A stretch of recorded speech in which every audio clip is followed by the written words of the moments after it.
Hello Virgo, Sun, Moon, Rising, and Venus signs. Kamusta po kayo? Sana po ay nasa mabuti kayong kalagayan. Welcome back po sa Star Tarot. At kung bago kayo rito, welcome din po kayo. Please subscribe, like, share my videos, and leave me a comment kung nakaresonate po kayo. Thank you. So, first message ni Virgo is opportunity and change. So, meron kayo ritong opportunity, no, to change the course of your life.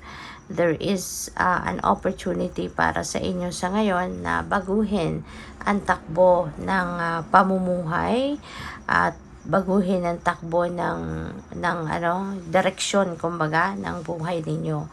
So, definitely merong mga pagbabago, diba, na mangyayari rito. So, depende sa inyong sitwasyon po, pwedeng pagbabago ito na gusto mong, na ikaw yung mag-i-initiate, no? Ikaw yung kagustuhan mo, no, na baguhin ang sitwasyon ninyo, or po pwedeng the universe is going to come in, diba?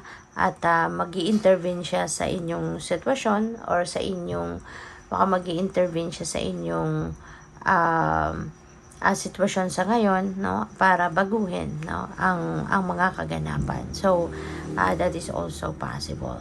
But yeah, definitely merong changes na mangyayari. Alright? So sa spiritual growth naman, maaaring ngayon mas magbibigay kayo ng oras, panahon at atensyon sa pag-grow, no, ng inyong spirituality. Maaaring ngayon you're going to focus more on paggamit siguro, or i-embrace na ninyo sa ngayon yung inyong mga spiritual gifts, yung mga psychic abilities ninyo. Maaaring ngayon tanggap mo na yan, no? For those of you na hindi pa natatanggap yan, maaaring ngayon you're going to definitely embrace it.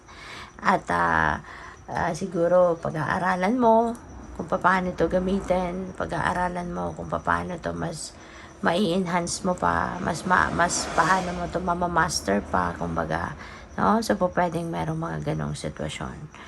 Possible din, no, na you're going to have a deeper understanding and awareness dito sa sarili mo, diba?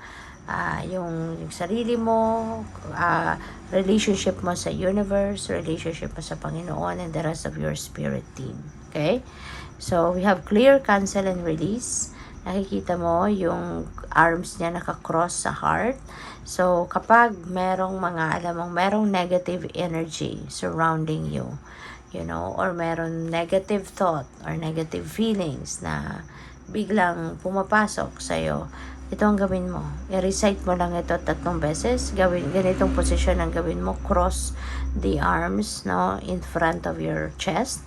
At sabihin mo na clear, cancel, and release. Clear, cancel, and release. Clear, cancel, and release. And maniwala ka. No? Maniwala ka na shielded ka na, no, from those negativity. Alright? Kasi ang importante sa mga ginagawa natin, mga rituals, ceremonies, or spells, you know, is yung pagtitiwala mo sa ginagawa mo. Okay? So, tingnan natin kung ano pa ang ganap. And by the way, maraming salamat for subscribing. And if you haven't subscribed yet, subscribe na po kayo. And also, maraming salamat din for not skipping the ads, kasi malaking bagay po yan sa akin. And please click the join button kung gusto po ninyo, no, na mag-join sa membership.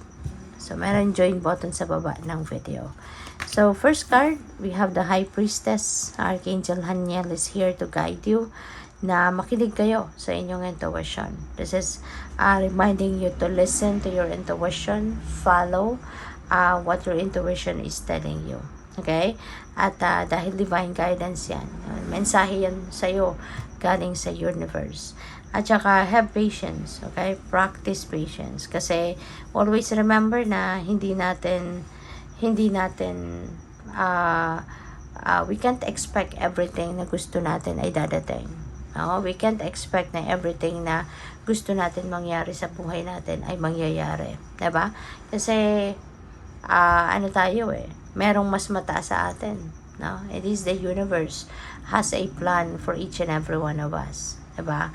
Kaya matuto tayong magpasensya at matuto tayong magantay. Okay?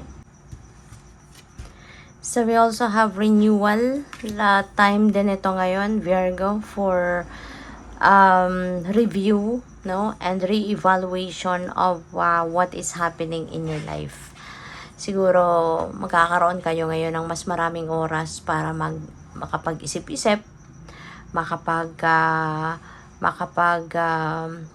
nilay-nilay, at titignan ninyo ngayon kung anong mga nangyayari sa buhay ninyo. Diba? Didiskarte ng bago kung kailangang mayroong baguhin, something like that, no? Pwede, no, na sa pagninilay-nilay ninyo, pag-iisip-isip ninyo, ma-realize ninyo na things aren't working kumbaga the way you want it. Kaya siguro baka mayroong ditong pagbabago ng direksyon na tatahakin ng iba sa inyo. Maybe you're going to realize na you need to do something else, or you need to do something para mas magkaroon kayo na mas marami pang oportunidad para mas maging maganda, maging mas maayos ang buhay, no? So we have 7 of Earth.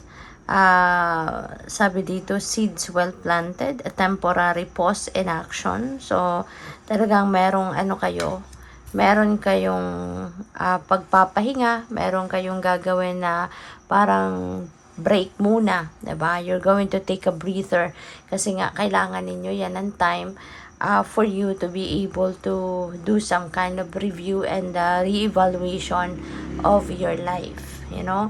Kaya magkakaroon talaga ng saglit na pagtigil ng mga ginagawa ninyo. And siguro ang iba din sa inyo rito, no? Kaya kayo magkakaroon din ng time or talagang mag-iisip-isip kayo because maybe you are worrying about something. Maybe you are worrying about different things, no? Pera, hanap buhay, pamilya, kalusugan, you know, and other things. Kaya mas maganda talaga na magnilay-nilay kayo so that you'd be able to ground yourself at para makita ninyo kung ano yung kumbaga ma-dissect ninyo yung nararamdaman ninyo at makita ninyo kung ano nang nangyayari sa buhay mo at ano na yung mga nagawa mo. So, good luck po. Thank you for watching. Love and light. Namaste.